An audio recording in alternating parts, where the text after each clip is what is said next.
마지막 날 5월 1일입니다. 주말도 없고 바로 다이렉트로 시험을 치니까 얼마나 바쁘겠어요. 그러니 시험 전날은 만나도 그 전주에 토요일, 일요일은 만날 수가 없는 날이거든요. 그래서 열심히 진도를 빼가지고 빨리 끝내주도록 하겠습니다. 보강을 한번 월요일 같은 날에 하도록 해야 될 것 같아요. 보강을 하겠다고, 장구야. 보강을 하겠다고. 그래서 나의 계획은 이러해. 지금 자료가 오늘 다 나갈 거거든. 그리고 마지막 자료가 나갈 텐데 진짜 안타깝게도 이게 수능 특강이기 때문에 교과서는 이민호 쌤이 출제하신 것도 있고 좀 있는데 교과서 부분에서의 김고 기출 파악은 걱정하지 않으셔도 되는데 수능 특강은 김고 기출이 없잖아요. 수능 특강 작품들이라 가지고. 그래서 최대한 문제 유형들을 파악할 수 있도록 쌤이 김진성 쌤의 딱 시그니처의 문제 유형들을 표시해서 유형만 익히시면 됩니다. 그리고 한 가지 걱정되는 거는 늘 외부 지문을 내셨거든요. 근데 그 외부 지문은 옛날 모의고사였어. 정말 옛날, 막 2010년대 막 이런 초반 그런 모의고사를 이렇게 복사 붙이기 하셔가지고 좀 쉬운 문제들 내신단 말이야. 간단하게 나오는. 그래서 외부 지문은 사실은 스트레스를 안 받으셔도 될 거라고 좀 확신합니다. 그러니까 본 범위 거를 다 맞추면 외부 지문 거를 실수를 한다라고 해도 전혀 등급에는 타격을 전혀 주지 않아요. 근데 본 범위 거를 틀리지 마라.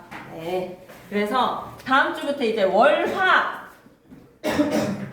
이럴 때 찬바람 국어 2층, 1층 개방을 하겠습니다. 다음 주부터. 그래서 와서 공부를 좀 하고 계시면 쌤이 옆에 슬 다가갈 테니까 그러면 그때 질문할 것들 정리를 하시고 일요일도 쌤이 질문 나누기가 가능한데 조금 들쭉날쭉합니다. 일요일에는. 그래서 일요일에는 점심 먹고 12시부터 4시까지 가능하고 저녁 먹고 7시부터 가능하고 그러니 일요일날 시간 하려 월요일 화요일 시간 가능하니까 그래 왜 안 오고 있지 하고 생각하고 있었다. 이 중요한 이야기를 놓쳤다니 내가. 이제 다음 주 월요일부터 찬바람 국어가 오픈이 됩니다. 그래서 자습을 하실 때 찬바람 국어에서 자습을 하는 사람들은 국어를 좀 하고 있어 주시면 쌤이 가가지고 쌤한테 문제 풀면서 바로 질문해도 되지 않겠습니까 여러분? 그럼 내가 맛있는 거 사줄게. 월요일 화요일날 학원 와가지고 자습 국어 하면서 질문하는 사람들 딴 과목 해도 된대. 딴 과목 해도 되는데 국어를 좀 하고 해라. 알았지? 자료집 줄 테니까 범위 작년에 비해서 너무 적지 않니? 1번부터 5번, 1번부터 6번, 1번부터 6번 그러고 교과서 이것만 하면 되는데 최선을 다해주세요. 알았죠? 1등급 받기 진짜 어렵지 않은데 이상하게 1학년 때 1등급 받았던 사람들 2학년 때 공부 열심히 안 하대. 그래서 좀 등급 떨어지대. 왜 그런지 모르겠다. 항상 늘 뭔가 좀 1학년 때 열심히 국어했던 사람들 2학년 돼서 꼭 안 하더라. 그리고 2학년 때 돼서 열심히 하는 사람들 좀 잘 봤대. 그래서 한 번의 격변은 일어난다고 난 확신한다. 2학년 때 등급 격변이 일어난다. 이춘풍청 정말 지루하거든요. 하지만 정리해야 됩니다. 정리 안 하면 같이 안 하면 안 됩니다. 그래서 오늘 정리하고 바로 문제 풀어서 다음 주 일요일 12시부터 4시 개방, 7시부터 야자 개방, 월요일 화요일 야자 1, 2교시 다 개방, 월요일 화요일날 오면 맛있는 거 사줌. 오케이? 와주세요. 알았죠? 와서 국어 공부하도록 하겠습니다. 자 그러면 문학에 맛있는 걸로 맛있는 거 사줄게. 알았지? 월요일 화요일 2층에 1층에 와도 되는데 내가 왔다 갔다 할게. 내가 그러니까 와 있다는 거는 알려주면 되지. 갑니다.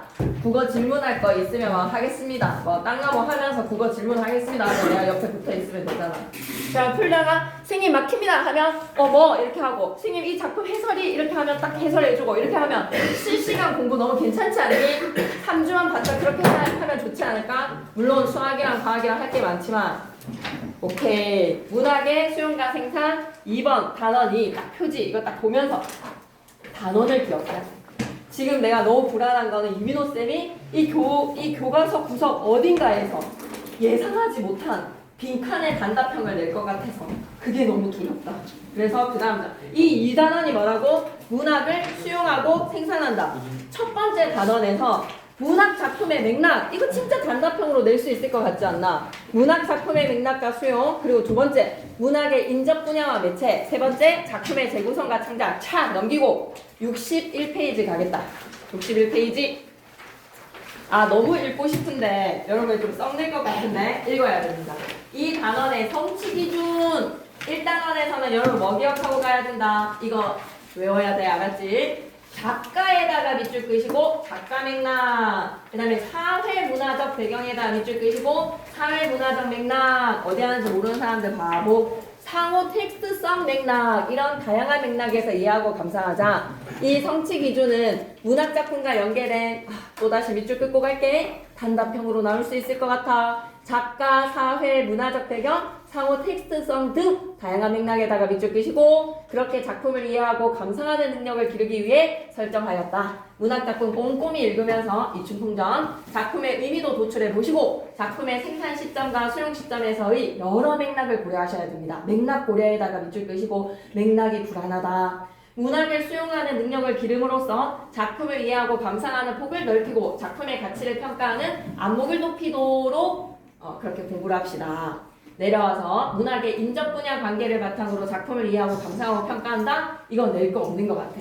그런데 뭔가 불안해. 안 읽고 가기에는 또 불안해. 빠르게 읽을게. 그래서 이 성취 기준은 문학이 다양한 인접 분야와 밀접한 관계를 맺고 있음을 이해하자. 그렇지. 문학 작품의 다른 예술가의 미술가의 연관성 이런 것들 생각하자고. 문학의 외연에 대한 이해를 넓히고 입체적인 태도로 문학의 수용과 생산 활동에 참여하는 태도를 기르기 위해 설정된 단원입니다. 문학은 한 번만 더. 이건 진짜 좀 나와줘야 되지 않나? 문학의 개념. 밑줄 끌게. 언어예술에다가 밑줄. 가치 있는 경험을 다루는 언어예술 아닙니까? 외우기로 했잖아요. 그죠? 음악, 미술, 연극, 영화, 무용 등 다양한 예술 분야와 밀접한 관계가 있다. 또한 인간의 삶을 탐구하는 언어활동이라는 점에서 인간의 삶을 탐구에다가 밑줄. 역사, 철학, 당연히 인문 분야랑 관련을 맺어야죠. 인문 분야에다가 밑줄. 인간을 둘러싼 시대, 사회적 상황을 반영을 한다. 밑줄 긋고 가자. 시대적, 사회적 상황을 반영에다가 밑줄. 사회문화, 현상 등과도 깊은 관련을 맺고 있다. 문학과 인접 분야의 관계를 고려하여서 작품을 수용하고 생산하게 함으로써 문학활동의 범주가 깊어지고 넓어지다. 그 다음 단원으로 갈게요. 문학작품을 공감, 비판적, 창의적으로 수용합시다.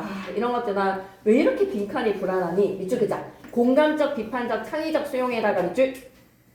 이 성취 기준은 문학작품을 자신의 관점에 따라서 공감도 해보고 공감적에다가 밑줄, 비판도 해보고 비판적에다가 밑줄, 창의적에다가 밑줄, 수용과 그 결과를 바탕으로 상호 소통하는 능력을 기르기 위해 설정하였다. 작품의 내용 및 형식, 밑줄이다. 내용, 형식에다가 밑줄, 무슨 관계였지? 문학작품의 내용과 형식은 무슨 관계였지? 뗄래야 뗄 수 없는 문학 내용과 형식은 무슨 관계였지? 안 나오는다. 이렇게 좀 슬퍼해도 되겠나? 진짜 좀 너무 쉬운 내용이었잖아. 친구 내용과 형식은 뗄래야 뗄 수 없는 상호 보완 맞습니다. 근데 그걸 딱 키워드로 교과서에서 그대로 나온 거에서 빈칸 상호 보완 적으면 맞다라고는 안 해주거든요. 왜냐면 교과서에 딱 있으니까. 텍스트적 맥락 전혀 아니죠. 유기적 관계입니다. 유기적 관계. 단답형으로 난 그런 거 나올 것 같은데 계속 갈게. 자, 그래서 이 내용과 형식을 평가를 해보면서 비판하면서 수용하는 활동을 통해서 개성 있는 안목을 갖추고 미적 가치를 찾아내는 능력을 갖춰야지. 또한 자신의 생각에만 갇히지 말고 이를 다른 사람과 교환해야지. 그래야 타자에 대한 개방적이고 포용적인 자세를 갖출 수 있지. 그 다음으로 내려갑니다. 작품을 읽고 다양한 시각에서 작품은 재구성하시고요. 밑줄 끄자. 재구성에다가 밑줄. 주체적 관점에서 장작. 주체적 관점에다가 밑줄. 빠르게 읽을게. 이 성취 기준 작품을 재구성하거나 새롭게 창작하는 경험을 통해 밑줄 긋자 개성적이고 주체적인 사고에다가 밑줄 문학을 창의적으로 생산하는 능력과 적극적으로 문학 활동을 즐기는 태도를 기르기 위해 설정된 단원입니다. 문학 활동을 인간의 본질 문제에 대한 자신의 생각이 과연 표현할 가치가 있는지 평가하는 데서부터 시작한다. 자신이 상상하거나 체험한 내용 중에서 가치가 있다라고 판단되는 내용을 선별을 하고 이를 증거로 삼아서 자신의 관점과 방법으로 다른 사람의 작품을 재구성하거나 새로운 작품을 창작할 수 있다. 내용과 표현만이 아니라 자신의 시각과 방법에 대한 형식과 맥락, 매체 등을 선택하여서 재구성하고 창작하고 발표하자. 자신의 창작과 다른 학생의 창작도 비교해보고 다양한 관점과 가치를 이해하고 존중하자. 전혀 방금에서 읽은 내용에서는 별로 낼 건 없을 것 같습니다. 작품의 재구성과 창의적, 주체적 관점의 창작 기억해 주시고요. 마무리. 다양한 매체로 구현된 작품은 창의적 표현 방법과 심리적 가치를 문학적 관점에서 수용하고 소통해야죠. 이 성취 기준은 다매체 시대의 특성을 반영하여 전달 매체의 특성을 고려한 작품 감상의 능력과 태도를 기르기 위해 설정된 단원. 오늘날 문학 작품의 소통은 신문, 잡지, 단행본, 다양한 매체, 기존의 매체 있고요. 기존의 매체 밑줄 한번 꺼주시죠. 기존의 매체에서 문학 작품 수용하시고 라디오, 텔레비전, 영화, 애니메이션, 인터넷, 휴대전화 다양한 매체 밑줄 한번 꺼주시고 문학 작품이 기존의 매체 외에 다양한 매체를 통해서 수용하고 있습니다. 동일한 작품이라도 이를 전달하는 매체의 성격에 따라서 밑줄 긋자. 매체의 성격에 따라에다가 밑줄 감상 내용과 특성만 달라지지요. 전달 매체의 특성이 작품의 창의적 표현 방법과 심리적 가치에 어떻게 반영되는지 살펴봄으로써 다양한 매체로 구현된 작품을 문학적 관점에서 수용하고 소통하도록 합시다. 그래, 나의 트라우마이기 때문에 어쩔 수 없이 여러분은 외워주셔야 되겠습니다. 큰 따옴표 트라우마 있습니다. 문학 활동은 뭐라고요? 다양한 맥락에다가 밑줄. 근데 그 맥락의 종류 3가지를 적을 수 있었으면 좋겠습니다. 작가 맥락, 사회문화적 맥락, 상호 텍스트적 맥락. 텍스트 왜 이렇게 발음이 안 될까 나는. 상호 텍스트. 경상도 사람이라서 그런가? 상호 텍스트적 맥락. 네, 3가지 맥락 외워주셔야 되겠습니다. 작품을 수용 생산해서 문화를 향유하는 행위입니다. 그냥 좀 뭔가 좀 외워야 될 것 같지 않나? 그냥 나를 좀 그냥 선생님이 많이 뒤었나 보다, 선생님이 그 스트레스가 대단했나 보다라는 이해의 마음으로 서로 소통 좀 하는 마음으로 외워주셨으면 좋겠어. 문학 활동의 행위에 대한 정의, 다양한 맥락에서 작품을 수용 생산하는 문화를 향유하는 행위, 문화를 향유, 문화 기억했으면 좋겠습니다. 62페이지 가시죠.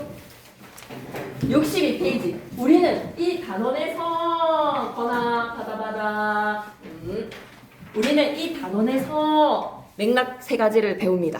62페이지로 갈게.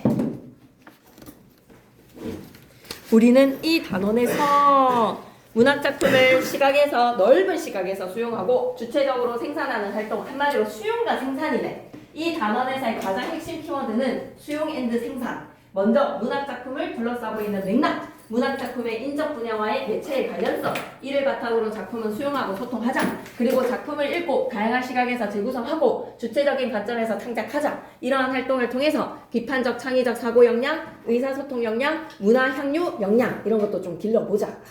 이런 것도 그냥 비판해 봅시다. 창의적으로 재구성하고 주체적인 관점으로 창작합시다. 그리고 그 문학작품을 창작한 것을 다른 친구들과 비교하면서 소통합시다.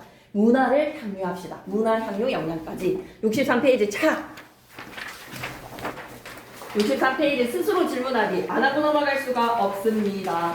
우리는 문학작품을 다양한 맥락과 폭넓은 시각에서 수용할 수 있으며 나아가 자신의 관점과 방법으로 새로운 작품도 생산하세요. 수용과 생산! 이와 같은 문학의 수용 생산과 관련해서 이 단원에서 탐구하고 싶은 것은 자유롭게 질문해 보세요. 한눈에 보기에서 문학작품의 맥락과 수용, 이춘풍전, 한소리계 소설의 성격을 담고 있습니다. 왜 늦었지? 무슨 이유인 거지? 늦을 수 없는데. 여기 와줘. 안에 앉아줘. 늦게 왔으니까. 남신이주 유동 다시공방에서도 백석 시인의 작가 맥락을 고려하시고 시대 문화적 상황을 고려하셔서 작품을 공감, 비판, 창의적으로 수용하셔야 되겠어요. 세안도에서는요, 인적 분야의 관계에 세안도라는 갑자기 생각 안 난다. 추사 김정희 그 그림과의 연관성, 그리고 유충열들 하면 시험 범위가 끝이 납니다.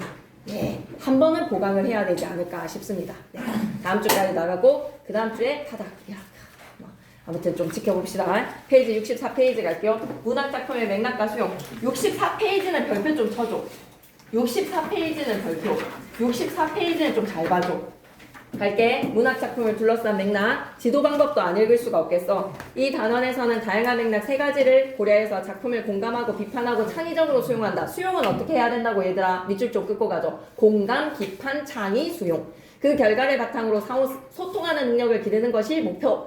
작가 맥락, 사회문화적 맥락, 상호 텍스트성 맥락, 다양한 맥락을 고려해서 작품을 감상함으로써 작품의 가치를 평가하는 안목을 높입시다. 아울러 학생들이 자신의 가치관에 따라 문학작품을 능동적으로 수용하고 감상활동의 결과를 바탕으로 다른 사람과 소통하고 폭넓은 시각을 가지는 거죠. 네네. 문학작품의 맥락 본문 갑니다. 모든 사물이나 현상은 외따로 존재하지 않고 다른 것들과의 연관성 속에서, 연관성 밑줄 한번 꺼주시고, 문학작품 역시 밑줄 끝자. 내적 요소들의 결합체에다가 밑줄 끄시고, 그 내적인 요소에는 무엇과 무엇이 내용의 요소, 형식적인 요소, 동시에 작품을 둘러싼 다양한 맥락과 연관되고 있지. 내적 요소 외에 외적인 요소는 밑줄 끄자. 다양한 맥락에다가 밑줄 끄시고, 얘는 외적 요소라고 생각하면 돼. 따라서 작품을 제대로 수용하기 위해서는 작품에 다양하게 작용하는 맥락을 고려를 해야 해. 맥락 고려에다가 밑줄. 문학작품은 작가에 의해서 창작되는 것이므로 작가의 체험, 사상, 감정 등의 영향을 받지. 따라서 작가를 알면 작품의 의미를 깊게 이해할 수가 있어. 백석 시인을 알고 남신이주 유동 박시봉방을 이해해보자고. 작가에다가 동그라미. 그래서 김진성 쌤도 그렇게 작가의 고향을 언급하고 계시는 거야. 또 문학작품은 당대의 현실 속에서 생산되기 때문에 창작 당시의 역사적 사건, 밑줄 끄자. 역사적 사건에다가 밑줄, 사회적 변화에다가 밑줄, 문화적 현상에다가 밑줄, 사회문화적 맥락을 반영하고 있어. 꼭 기억해야 돼. 독자가 작품을 수용할 때에도 독자가 살고 있는 시대의 사회문화적 환경에 따라 작품의 의미나 가치가 달라지는 경우가 많아. 밑줄 끄자. 사회문화적 환경에다가 밑줄. 따라서 독자는 작품을 감상할 때 작품이 생산되고 수용되는 시대의 사회문화적 맥락을 염두하자고. 사회문화적 맥락 정의 좀 기억했으면 좋겠어. 창작 당시의 역사적 사건, 사회적 변화, 문화적 현상 기억 좀 했으면 좋겠어. 뭔가 불안해. 작가의 체험, 사상, 감정까지. 늦었지. 늦은 이유를 얘기해. 오케이. 64페이지 계속한다. 그래서 작가 맥락, 사회문화적 맥락 됐고, 마지막으로 상호 텍스트 가겠습니다. 문학작품은 이전 시대에 나온 작품들과의 연관 속에서 새롭게 창작이 된다. 밑줄 끄자. 이전 시대에 나온 작품들과의 연관에다가 밑줄 끄시고, 그리고 문학 그 작품은 전통의 일부가 되어서 다음 시대의 작품에도 영향을 미친다고요. 다음 시대에다가 밑줄. 와씨 이게 뭐라고? 문학 사적 맥락이야. 처음 등장했지. 본문에서는 지금 작가, 사회문화적 맥락, 그리고 상호 텍스트까지 언급됐는데 문학사적 맥락이야. 문학사적 맥락에다가 별표 3개 좀 때려줘. 문학사적 맥락 너무 불안해. 이전 시대에 나온 작품과의 연관, 그리고 다음 시대의 작품의 영향. 왜 이렇게 불안하지? 문학사적 맥락 꼭 좀 기억해줘. 그뿐만이 아니라 이것도 관련이 되었어. 한 작가의 서로 다른 작품 있지. 동시대의 다른 작품, 밀접한 연관성을 가져. 작품과 작품 사이의 제재나 구성이나 주제 등의 밀접한 연관성, 그런 걸 뭐라고 한다고? 상호 텍스트적 맥락이야. 4가지 외울 수 있겠니? 이전 시대에 나온 작품들과의 연관성, 다음 시대의 작품에 미치는 영향성, 문학사적 맥락 기억해 주시고, 한 작가의 다른 작품, 동시대에 어차피 왜 늦었는지 빨리 이유를 얘기해라. 자, 여기 와서 받아가야지. 못 써봤습니다. 중요하다. 문학사적 맥락 그리고 상호 텍스트적 맥락 기억하셔야 되겠습니다. 한 작가의 다른 작품과의 연관성을 생각하셔야 되겠어요. 한 작가의 다른 작품과의 연관성은 뭐라고 생각하자? 상호 텍스트적 맥락. 괜찮습니까? 이렇게 독자가 문학사적 맥락도 상호 텍스트적 맥락 작품을 감상을 하면 감상의 폭이 넓어진다고요. 4가지 맥락. 왜 이렇게 나올 것 같니? 이러한 다양한 맥락은 작품의 생산 수용 과정에 밀접한 연관이 돼.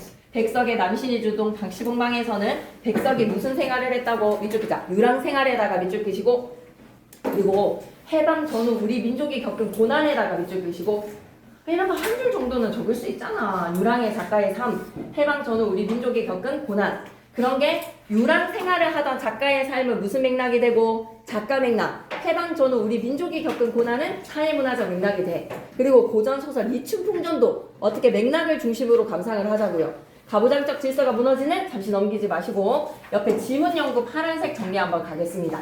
문학작품 수용의 올바른 태도에서 문학작품을 내적인 요소 2가지 뭐다? 내용 요소랑 형식 요소의 결합체야. 작품을 둘러싼 외적인 요소에는 뭐가 있다? 다양한 맥락 4가지가 있어. 작품을 제대로 수용하기 위해서는 맥락 4가지를 고려를 해야 해. 그러면 문학 작품의 다양한 맥락 네 가지가 뭐다? 작가의 생애라든지 작가의 체험이라든지 작가의 사상과 감정 하면 무슨 맥락? 작가 맥락. 그리고 당대 창작 당시의 역사적 사건과 사회적 변화, 문화적 현상은 무슨 맥락? 사회문화적 맥락. 사회문화적 배경이 반영이 된 거. 그리고 이전 시대에 나온 작품과 다음 시대의 작품에 영향을 미치는 연관성은 문학사적 맥락. 한 작가의 다른 작품과의 연관성, 작품과 작품 사이에서의 제재나 구성, 주제의 연관성 하면 뭐라고 얘기해야 된다? 상호 텍스트적 맥락. 지금 외워졌지? 시험 직전에는 이거, 전날에는 이거 외워 알았지? 시험 치기 전에 뭐 아침에 자습 시간에 이거 외우고 있자. 각각 단원마다 단원의 길잡이 요거 외우고 있자. 알지? 근데 막 많이 안 나왔다 하면 맛있는 거 사줄게. 열심히 외웠으니까. 알았지? 네. 옛날에 눈썹 반을 민다 막 이렇게 했었는데 안 나더라고. 그래서 이제 안 미는 걸로 했기 때문에 맛있는 걸로 그냥 갚는 걸로. 알았지? 그 대신 나왔는데 틀려온 사람은 어떻게 하기로 할까? 나왔는데 틀린 사람은 그거는 눈썹 반을 너네 잘할 거니까. 오케이. 그러면 고전 소설 이춘풍전은 가부장적 질서가 무너져갑니다. 가부장적 질서가 무너졌으니까 이거 시대적인 상황이니까 사회문화적 맥락이라고 생각할 수 있겠지. 여성의식이 성장을 하다. 와 밑줄 꺼져. 여성의식이 성장에다가 밑줄 끄시고 아내가 더 능력이 좋아.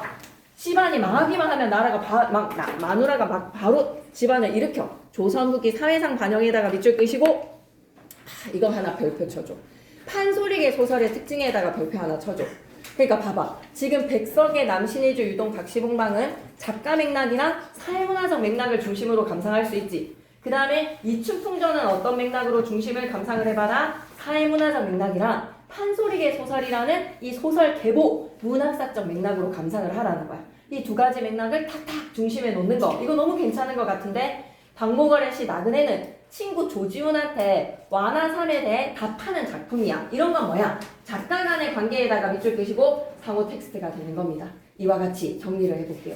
다양한 맥락에 포괄을 해서 고려를 하면 작품을 수용해주잖아. 작품을 이해하고 감상하는 폭도 넓히고 작품의 가치를 평가하는 안목도 높일 수가 있어. 오케이. 문학 작품의 수용인데 요거는 쌤 생각에는 별로 안 중요한 것 같아.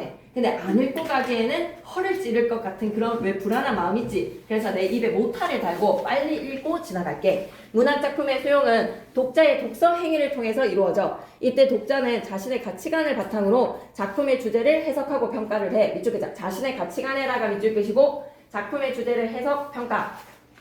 그게 주체적 수용이야. 문학 작품을 공감, 비판, 창의. 이 세 가지 키워드가 약간 찝찝해. 문학 작품을 수용할 때는 어떻게 수용하라고? 공감, 비판, 창의. 이 세 가지 키워드만 기억해줘. 공감, 비판, 창의. 작가의 생각이나 정서에 공감하기도 하고 공감에다가 밑줄 작가의 의도나 생각을 능동적으로 비판해봐봐. 비판에다가 밑줄 자신의 가치관에 따라서 창의적으로 수용해줘. 창의적에다가 밑줄 가령 예를 들어볼게. 김영랑의 시 모란이 피기까지를 읽을 때 독자는 하자의 격정적인 슬픔에 공감할 수도 있고 하자가 노래하는 슬픔의 정서가 시대상을 외면했다라는 비판도 할 수 있어. 자신의 경험을 적용해서 창의적으로 수용도 할 수 있지. 문학작품을 제대로 수용하기 위해서는 작품이 지니는 미적 구조, 작가의 의도, 작품이 창작된 시대적 배경 등을 정확하게 파악해야 돼. 또한 작품에 대한 자신의 해석과 평가가 보편적 가치관과 상통하는지 이렇게 보편적 가치관과 상통에다가 밑줄 전제 두 가지를 깔아야 돼. 이런 거 좀 체크했으면 좋겠는데 작품을 제대로 창의, 비판, 공감 수용하기 위해서는 전제를 깔아야 돼. 어떤 전제? 작품이 지니는 미적 구조, 작가의 의도, 작품이 창작된 시대적 배경을 파악은 정확히 해놔야지. 두 번째는 뭐다? 작품에 대한 나의 해석, 평가가 보편적 가치관과 상통하는지 고려해야지. 이러한 모든 과정이 이루어질 때 문학작품은 세 가지로 이 전제 두 가지가 깔리면 공감, 비판, 창의적 수용이 가능합니다.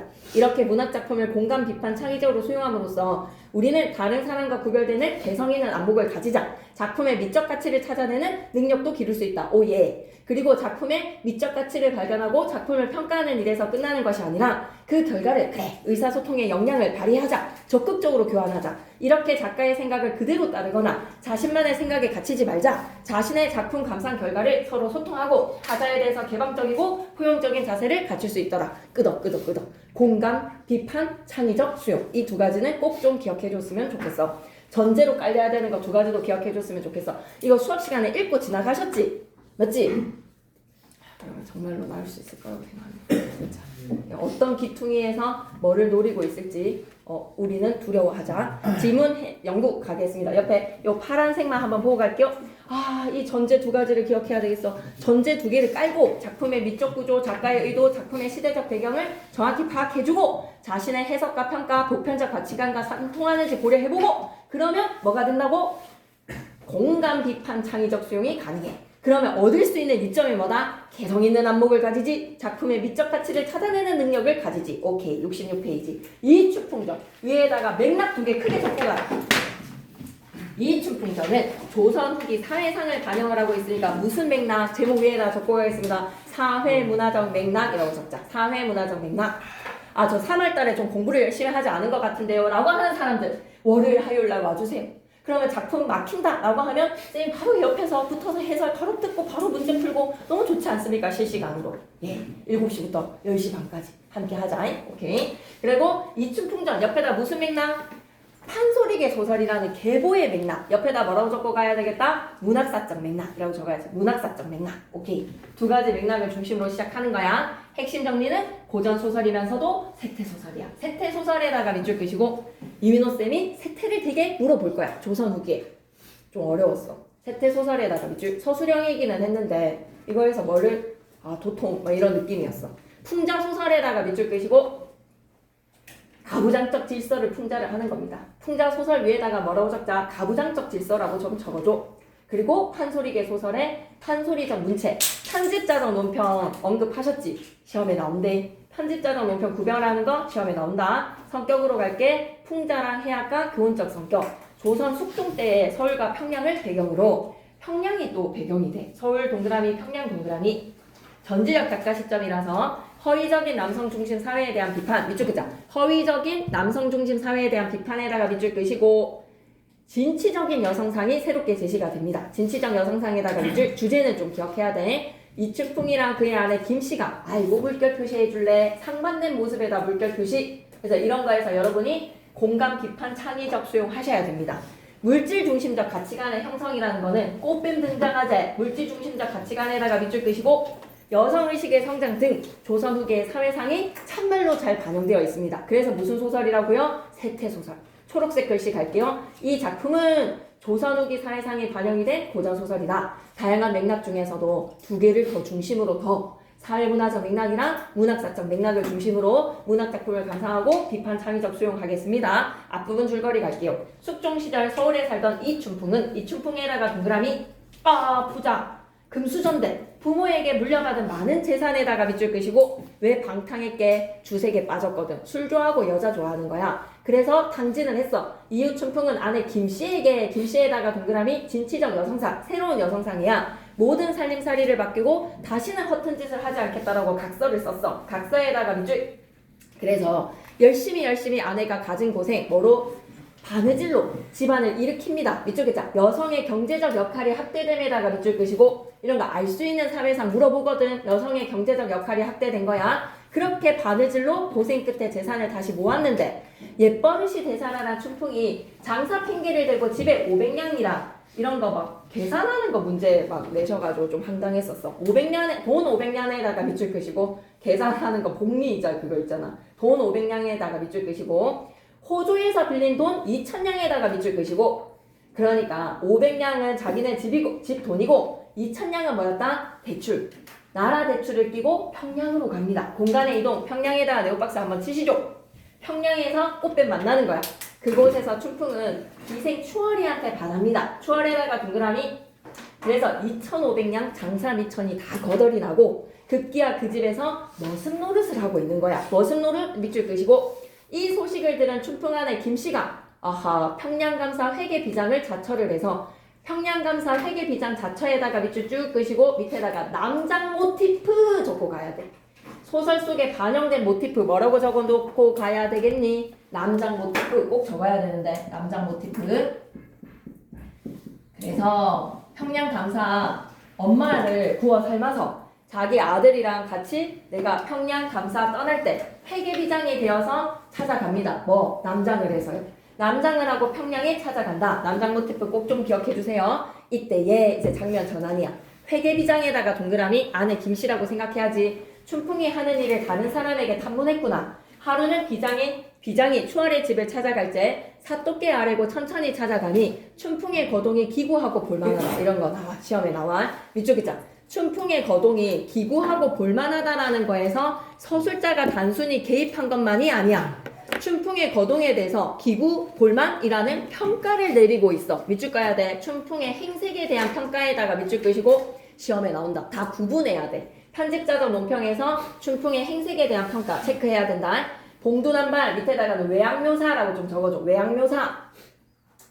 봉두난발 덥수룩한데 얼굴조차 안 씻어서 더러운 때가 막 덥지 10년이나 안 빤 옷을 도롱도롱 누비어서 그렁저렁 입었으니 얼거 입은 그 꼬라지가 거짓 꼬라지인 거야. 추한 형색에다가 밑줄 끄시고 물결 표시 갈게. 누가 아니 침을 뱉으리오에다가 물결 표시 모두가 다 어이구 막 들어보라 어이구 막 택 한단 말이야. 춘풍의 행색에 대한 평가에다가 밑줄 끄시고 거짓 꼬라지야. 두 개 나왔어. 거동이 기구하고 볼만하다. 누가 아니 침을 뱉으리오 모두가 다 침 뱉지. 춘풍은 지 아내인 줄을 꿈에나 알겠니? 비장이야 모를쏜가라는 것은 다 알지. 그러면 인물에 대한 행색평가, 상황에 대한 평가 나누어서 좀 해주겠니? 상황에 대한 해석에다가 밑줄 끄시고 좀 차이점으로 나누어 보자. 인물에 대한 평가 대 상황에 대한 해석의 편집자적 논평을 세분화시키자.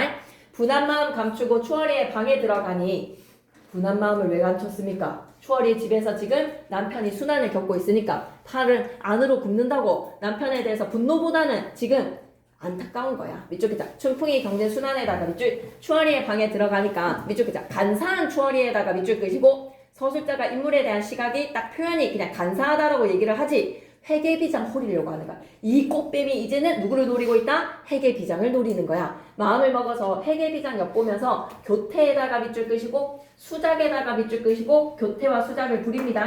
각별히 차담상을 차려서 만반진수를 드리거늘. 근데 여기에서 체크하고 가야 되는 건 뭐다? 밑줄을 끄고 가야 돼. 비장을 꼬시려는 추월이의 간악한 모습을 통해서 당대 사람들의 가치관이 반영이 되어 있다. 밑줄 끄고 가자. 물질적 가치관에다가 밑줄 세속적 인물. 돈이면 다 돼야 하는 인물의 전형적인 모습은 누가 돼야 된다? 추월이어야 되는 거야. 물질 만능주의 하면 누구를 기억해야 된다? 추월이가 돼야 되겠습니다. 물질 만능주의 기억해 주세요. 빨리빨리 지나갈게. 근데 안 할 수는 없어. 불쌍하다 저 거린 놈아. 네가 아이고 미안해. 한 줄 건너뛰어 버렸네. 비장이 약간 먹고 사환하는 거린 놈에게 사환하는 거린에다가 가로로 묶으시고 사환이 뭐지? 심부름꾼이야. 심부름꾼. 심부름질하는 거린 놈은 누구지? 이 집에서 춘풍 자기 남편이야. 상째로 밥을 내주는 이유는 뭐야? 얼마나 배고프겠어. 불쌍하다 이 그지야. 네가 진짜 거지냐. 어이구 어떻게 그렇게 추하냐 라는 것으로 추월이한테 빠져서 장사미천 탕진한 머슴 춘풍이의 처지를 지금 비꼬는 거야. 어찌 그렇게 추하냐. 춘풍이가 엎드려서 요쪽 길을 소인도 서울 사람입니다. 신세가 이렇게 전락을 했네요. 사정이 어찌 다 말씀을 드릴까요? 나라님 잡수시던 자담상을 소인 같은 전한 놈에게 상째로 물려주시니 태산 같은 높은 은더 감사무지하여이다. 비굴한 태도에다가 밑줄 자기 마누라인 줄도 모르는 거야. 이런 게 진짜 꼬라지가 풍자입니다. 풍자. 희화화시키는 겁니다. 희화화. 비장이 미소로 처소로 돌아와서 수일 후에 분부하여서 춘풍이를 잡아들여서 형틀 위에 올려매고 이놈 너 들어라. 네가 춘풍이냐? 너는 웬 놈으로 막중한 나랏돈 호주돈에다가 밑줄 끄시고 얼마였지? 2,000냥. 그거 빌려 쓰고 평양장사 내려와서 4, 5년이 지나가되 1푼으로 지금 원금이랑 이자 하나도 내지를 않았어. 상납을 전혀 하지 않은가. 잠시 넘기지는 말자. 추월이의 집에서 춘풍이의 면모가 어떻게 묘사되고 있다? 추월이의 집에서 머슴으로 전락한 춘풍이는 제대로 씻지도 못하고 옷가 매우 남녀한 거지나 다를 바가 없는 추물이라고 평가를 해서 누가 아니 침을 뱉으리오 모두가 다 침 뱉지. 그 추한 행색이라는 걸로 끼고하고 볼만하다라고 인물의 행색에 대해서 평가했습니다. 아니 이자도 네가 갚지를 않고 있는데 그 다음 61페이지 가보자. 호조에서 공문을 내려서 너를 잡아 죽이라 라고 했으니 너는 죽기를 사양하지 마라. 오늘 죽는다 니는. 사령에게 호령을 해서 각별히 매우 쳐라. 왜? 남편 정신 차리게 해줘야지. 사령이 매를 들어서 10여 대를 중장을 하니 중장에다가 밑줄 끄시고 딱딱딱 형벌을 내리니 춘풍이의 약한 다리에 유혈이 낭자한지라. 밑줄이다. 유혈이 낭자한지라에다가 밑줄 끄시고 편집자적 논평입니까? 유혈이 낭자한지라. 뭐뭐 한지라 이런 말투라서 또 편집자적 논평 이렇게 풀면 되겠나? 아니지. 그냥 유혈이 터졌다라는 거죠. 피가 막 사방에 탔다는 거잖아. 이게 어떻게 편집자적 논평이야? 그냥 서술이지. 비장이 내려다보고 또 칠하다가 안돼 차마 못 치겠다. 밑줄이다. 차마 못 치겠다에다가 밑줄, 연민에다가 밑줄. 아이고 우리 남편. 너 매잡아라. 춘풍아 너 들어라. 그 돈 다 어찌 했느냐? 2,500냥. 투전을 했느냐? 돈 쓴 곳을 바로 아래라. 춘풍이 향틀 위에서 울면서 여쭈대. 소인 호조돈을 내어쓰고 평양에 내려와서 내 집주인 추월이와 1년을 함께 놀고 나니까 1년을 놀면서 한 푼도 없어지고 이 지경이 되었습니다. 밑줄기자. 탕진한 사실 실토에다가 밑줄. 나라님 분부대로 죽이거나 살리거나 하옵소서. 비장이 본래 추월이라 하며 원수같이 아는 중에 왜 남편 유혹했으니까 밑줄기자. 남편 유혹 밑줄. 재산 뺏은 추월이에 대한 적개심 밑줄거죠. 이 말 듣고 이를 바득바득 갈면서 포령에게 사령해서 분부하기를 가서 그년 잡아와라. 바삐바삐 잡아오되 만일 지체하였다가는 네가 중지를 당하리라. 엄청난 화가 났네요. 회계비장이. 사령의 덜미를 집어서 추월이를 잡아왔습니다. 남장 모티프 크게 별표 하나 쳐주시고요. 단답형 답이 될 수도 있겠네요. 남장. 여성의 권리가 제한된 봉건사회에서 여성의 등장인물 사회에 진출하기 위해서는 여성의 신분으로는 사회에 진출할 수가 없었어. 그렇기 때문에 뭘 할 수밖에 없었다. 남장 모티프에다가 밑줄 끄시고 밑줄 끄고 가자. 여성의 사회 참여 욕구에다가 밑줄. 여성의 사회 참여 욕구를 반영시킨 모티프라고 생각해줬으면 좋겠어.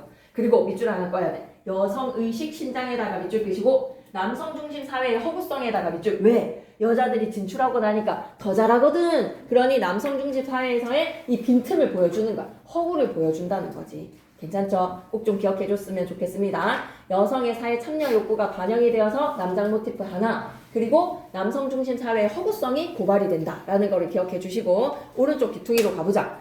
비장이 사령으로 하여금 춘풍에게 매질을 하라고 한 이유는 뭐야? 재산 탕진했으니까 정신 차려야지. 각서 쓰고 다시는 안 그렇겠다라고 했는데 또 집어넣을 못 버리고 두세 개 빠져가지고 이런 꼴이 났으니까 밑줄 그자. 장사 미쳐 탕진한 남편에다가 밑줄, 원망의 편출에다가 밑줄 끄시고 방탕과 허세에 대한 비판인 거야. 방탕과 허세에 대해서 꾸짖는 거야. 지겨워도 안 돼. 정신 차려야 돼. 하고 그냥 바로 문제 풀자. 이제 68페이지로 가자. 형틀 위에 올려내고 별태장 골라잡고 각별히 매우 쳐라. 사령, 네가 사정을 두었다가는 네 목숨이 죽으리라 라는 거에서 위협을 하지, 그지? 추월이 이제 반 죽여놓는 거야. 치고 고찰하고, 고찰에다가 밑줄 끄시고, 고찰 뭡니까? 낱낱이 살피어서 몹시 치게. 둘을 치고 고찰한다. 매마다 표를 하여서 10여 대를 중장을 하니 이년 바삐 받지 하여라. 고령이 서리같이 하는 말이 네 죄를 네가 아느냐. 명대사조. 추월이가 말하기를 춘풍이 가져온 돈 소녀가 어찌합니까? 2,500냥 내는 모릅니다 라는 거에서 밑줄 그자. 돈을 뜯어낸 사실은 부인에다가 밑줄. 내용 일치 문제에서 바로 이실직고 했다라고 하면 X해야 된다. 사실을 실토한 거는 바로는 누구? 춘풍이는 바로 실토했어. 사실에 대해서 탕진한 사실 실토는 춘풍이는 한 방이었어. 근데 이 추월이는 발뺌만 해. 시침이 뜨네. 비장이 이 말 듣고 성을 내어서 분부를 하기를 야씨 여담절각이다 임마. 여담절각에다가 밑줄 끄시고 밑줄 끄고 갈게. 너의 집 담이 아니었으면 내 소에 뿔이 부러졌겠느냐 에다가 밑줄 끄시고 남에게 책임을 지우려고 억지를 쓰는 거에서 여담절각이야. 기억 좀 해줬으면 좋겠어. 여담절각. 그런 말을 네가 아느냐. 불같은 호조돈을 영문이 물어주랴. 본관에서 물어주랴. 백성에게 수렴할까. 네 이지경에서 무슨 잔말을 하느냐. 밑줄 끄자. 잘못을 자백하지 않는 추월이를 질책에다가 밑줄. 굴레등이 두 눈을 부릅뜨고 현장을 높이 들어서 백일청천에 벼락치듯이 만첩의 청산이 울리듯이 과장. 만첩의 청산 울리듯이 밑에다가 과장. 금장소리 호통치면서 하는 말이 네가 모두 발명치 못할까. 너를 우선 죽이리라. 죄 자백하라고. 주장으로 지르면서 50대를 땅땅땅. 아이고야 밥비다지 못할 소냐. 서리같이 호령하니까 추월이가 너무 아프거든. 와 50대는 진짜 너무 미쳤단 말이야. 기가 막혀서 혼백이 날아가는 것 같아. 혼박이 날아나는 듯 지그적인 과장이죠. 비유의 과장입니다. 혼미 중에 겁내어서 죽기를 원하려면서 애걸하면서 여쭈되 국법도 엄숙하고 관련도 지엄하고 나랏잎 분부도 어마오니 춘풍이 가져온 돈을 영문 분부대로 소녀가 바칠게요. 이쪽이다. 춘풍이 가져온 돈을 영문 분부대로 소녀가 바치리다 에다가 밑줄 끄시고 제가 갖겠습니다. 2,500냥. 기장이 하는 말이 호조에서 공문 놓아서 너를 빨리 죽이라고 하였는데 네 죄를 네가 알고 돈을 모두 바치겠다고 하니 일단 살려줄게. 호조돈의 이자는 물결 표시 갈게요. 자모지레에다가 물결 표시. 자모지레 단어 뜻 바로 가겠습니다. 1년간의 변리가 원금의 2할 이내가 되어서 이자율이 2할이 되는 거야. 2할이면 0.2%인가요? 2%인가요? 2할이면? 미안해, 너무 할 단위 아니야. 20%야? 할이 10%나 됐었어? 2할 이내에다가 밑줄 금 좀 약간 사채지역. 사람원에도 이 정도는 아니거든요. 먼저 신체 포기각서 써야 되는 거 아닙니까? 2할 이내면 원금의 2할 이내에다가 밑줄 끄시고 이자가 장난이 아니네. 할 단위가 0.2%였어요. 좀 너무 세상 물정 모르는 이야기였네요. 그래서 자모지례로 계산을 했더니 1년이잖아. 1년인데 2,500량이었는데 어머나 세상에 몇 량이야? 5,000량에다가 동그라미 2배가 쪘어. 개봉하라. 개봉에다가 밑줄 끄시고 단어 뜻 좀 기억해줘. 물건을 개에 넣고 봉하라에다가 밑줄 한마디로 뭐다? 받쳐라. 개봉하라에다 자그마하게 별표 좀 쳐주겠니? 비장이 내린 판결은 뭡니까? 처형을 면하는 대신에 막대한 이자. 너무한 거 아니야? 1년 썼는데 2,500만 원 빌려서 5,000냥 갚으라는 것은 사나머니도 이 정도는 안다. 초아리가 여쭐 때 10일의 말미를 와 그것도 10일 동안 5,000냥을 바치겠습니다 하고 다짐을 써서 올리거늘. 자 그래서 이것 좀 기억했으면 좋겠다. 처형은 면했지만 막대한 이자로 5,000냥을 갚아야 됩니다. 그제야 비장이 춘풍이와 추월이를 형틀에서 내려놓고 춘풍이를 다시 불러서 가만히 약속을 합니다. 다짐을 받았고 잠시만 넘기지 말고요. 옆에 문제 갈게요. 추월이가 한 말을 통해서 인간성이 어떻다는가 할 수 있다. 밑줄 긁게. 재산을 뜯어내고 돈의 행방을 모른다에다가 밑줄, 부인에다가 밑줄, 부도덕성에다가 밑줄, 그리고 돈에 대한 집착에다가 밑줄. 물질 만능주의의 전형, 적인 인물이라고 하면 제일 나쁜 거는 누구다? 조선 후기 사회에서의 가장 물질 만능주의의 가치관은 추월이가 보여주는 거야. 69페이지 갈게. 추월이의 가치관을 기억해줘. 69페이지. 열흘 안으로 전부 받아가지고 솔로 와. 춘풍이한테 명하는 겁니다. 내가 또한 유고하여서 유고에다가 밑줄 끄시고 사정 단어 뜻 좀 체크할까. 유고에다가 별표 괴봉도 중요합니다. 먼저 떠나서 올라가니 네가 서울로 올라오거든. 댁문화에 문안하라. 댁문화에 문안에다가 밑줄 끄시고 너 서울 도착하면 나한테 인사와 라는 것으로 명을 딱 내리는 거야. 문제를 해결한 비장 김씨입니다. 춘풍 아내가 해결했습니다. 그리고 남편한테 이를 오다를 내리지요. 밑줄 긋고 갈게. 여성의 능력 발휘에다가 밑줄. 여성의 능력이 발휘되는 순간이야. 그리고 밑줄 꺼야 돼. 여성과 남성의 지위 역전에다가 밑줄. 남자 모티프로 이루어졌지만 지위가 역전이 되었어. 내가 또한 유고하여서 먼저 올라간다. 유고 단어 뜻 체크. 춘풍이 감사하여서 내려서서 여쭈되 나라님 보택으로 호조돈을 수세하옵니다. 수세에다가 동그라미 거두어 드렸다라는 이야기겠지. 비장이 사또전에 춘풍과 추월이 처치한 말씀을 낱낱이 고하고 사또전에다가 밑줄 끄시고 춘풍이랑 추월 이야기를 보고를 하는 거야. 조용히 여쭈되 내일 하직하고 서울로 가려고 하오니 사또님께서는 추월에게 분부하여서 자모질의 5,000냥이었어. 자모질의 5,000냥에다가 밑줄 끄시고 이제 장난 아니야. 모두 수세하여서 춘풍에게 보내주시기를 천만 바라나이다. 누구한테 하는 말이지? 사또한테. 평양 사또한테 하는 말이야. 평양 사또가 허락하자 이튿날 하직하고 상급한 돈 상급에다가 밑줄 끄시고 김씨 제대로 한몫 챙기지요. 추월이한테 5,000냥도 받고 지금 이 문제를 해결했기 때문에 상으로 받는 돈도 수만 냥이야. 환전에다가 밑줄 끄시고 한 표로 보내는 돈 붙여놓고 이어서 발행을 할 때 발행에다가 밑줄 끄시고 돈을 뭐 발행한다라는 걸로 단어 뜻 나올 수 있으니까 발행은 무슨 뜻이다? 길을 떠나다라는 뜻입니다. 발행할 때에서 길을 떠나니에다가 밑줄 끄시고 단어 뜻 좀 조심해 주세요. 뭔가 불안해요? 단어 뜻. 그래 춘향전이라고 생각하고 똑같이 그렇게 공부를 하자. 편집자적 논편도 챙기고 어휘도 챙기고 평양을 하직하고 서울로 올라와서 환전을 즉시 찾고 뭐다? 환표 했잖아. 아까 한 표로 보내는 돈 수만 냥이잖아. 춘풍이 오기를 딱 기다리고 있어. 평양에서 사또 본관이 분부를 하되 추월이를 잡아들여서 돈 바치라고 성화를 하니 10일 말미 줬는데 10일이 다 못 되어서 5,000냥을 다 바쳤겠다. 아이고 고생했네 추월이. 춘풍이가 돈을 싣고 서울로 올라갈 때 이때 춘풍이 아내 문 밖에 썩 나서서 춘풍이의 손을 부여잡고 춘풍의 아내에다가 동그라미 본래의 모습으로 돌아왔어. 김씨가 어이 그리 더디 오던가. 서방님 장사에 이익 많아서 편안히 오십니까? 장사에 이익 많아에다가 밑줄 끄시고 모른 척 태연하게에다가 밑줄. 춘풍이 또 허세야. 그 사이에 잘 있었는가? 12발이 쉬는 돈을 장사에서 남기듯이 여기저기 들어놓고 밑줄 끄다. 의기양양 하는구나에다가 밑줄 끄시고 편집자로 논평이니 의기양양 하는구나. 아까 기구하고 볼만하구나 라는 거에서 편집자적 논평이었지. 인물의 행색에 대해서 평가하는 편집자적 논평이었지. 의기양양 하는구나 편집자적 논평일까? 아니라는 거야. 그냥 그 상황에 대해서 인물에 대해서 위선적인 허세의 모습에 그냥 서술하는 부분이야. 밑줄 긋고 갈게. 위선적이고 허세에 찬 춘풍이의 태도에다가 밑줄 12발이 실은 돈. 이 돈 봐라 돈 봐라. 의기양양. 평양에서 장사에 남긴 돈 마냥 의기양양 하는구나. 춘풍 아내가 춘풍에게 차단상을 별나게 차려드리거늘 춘풍이가 온갖 교태에다가 밑줄 끄시고 그만을 뜨는 거야. 막 서울에서 막 내려오고 나니까 막 평양 그립다 그리워 이런 거에서 교태를 다할 적에 기고하고 볼만하다에다가 밑줄 끄시고 편집자적 논평입니다. 인물의 모습에 대해서, 인물의 행동에 대해서 콧살도 찡그리고 입맛도 다셔보고 젓가락도 휘저으면서 하는 말이 여러분 이렇게 하는 거 아니겠지? 어머니가 맛있게 차려주신 거에 생치닭에도 덜 구워졌네, 잡안에도 기름이 졌네, 황육조차 맛이 없다 라는 거에서 소고기조차 맛이 없다. 밑줄 끌게. 이미 또 애가 자신의 가오를 잊었어. 밑줄 끄자. 자신의 가오를 잊고 에다가 밑줄 음식 타박하고 앉아있네. 음식 타박에다가 밑줄 거드름을 피운다. 밑줄 끄고 가자. 허위적인 가부장적 건의를 풍자에다가 밑줄 너무 중요하다. 아직도 정신을 못 차렸다. 허위적인 가부장적 건의. 평양으로 갈까 보다. 아유 내가 이 호조돈 갚으려고 서울 내려왔지.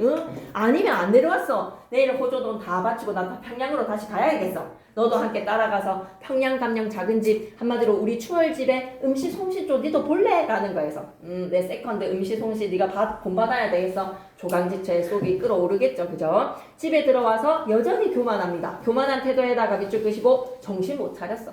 회계비장 다시 출동해줘야 되겠다. 온갖 교만 다할 적에 춘풍 안에 춘풍을 속이려고 항원을 기다려서 여자의 의복을 벗어놓고 다시 한 번 더 밑줄 끄자. 비장 의복 다시 입고 에다가 밑줄 끄시고 옷을 입을 수밖에 없겠다. 왜?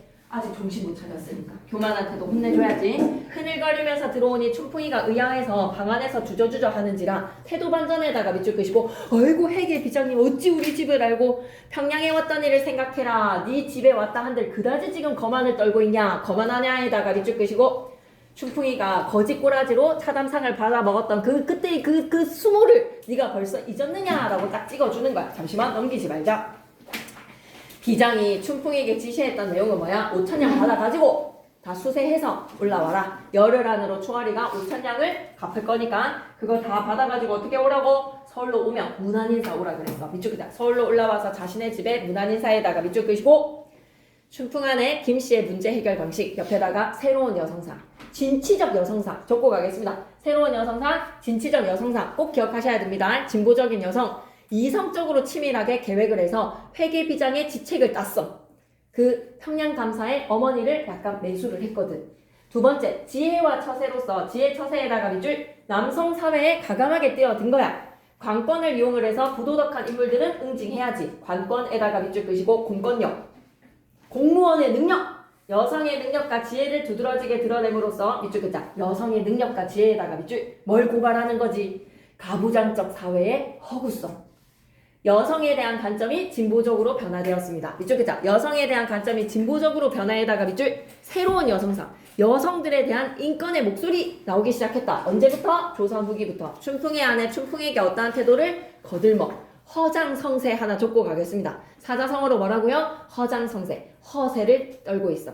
두텁이 팔이 물고 두어미에 치달아 앉아 건너살을 바라보니까 백송골이 떠있어. 가슴이 끔찍 놀라서 펄떡 뛰어내렸다가 직 자빠지고 난 후에 뭐라고 하더라? 날쌘 나에게 망정이지 피멍들 뻔했네? 뭐 이렇게 잘난 척하는 사람 있잖아요. 백송골한테 한껏 쫄았으면서 괜찮은 척, 태어난 척 하는 사람 허장성세라고 하잖아요. 지금 딱 춘풍이가 그 꼴인데 센 척하는 거 강약 약강이요. 강자한테는 엄청 비굴했으면서 약자한테는 내가 말이야 평양에서 먹었던 그 음식 아이고 막 추월이한테 밥상 차려달라고 해야 되겠네. 평양 올라가야 되겠네 라고 거들먹을 떨고 있습니다.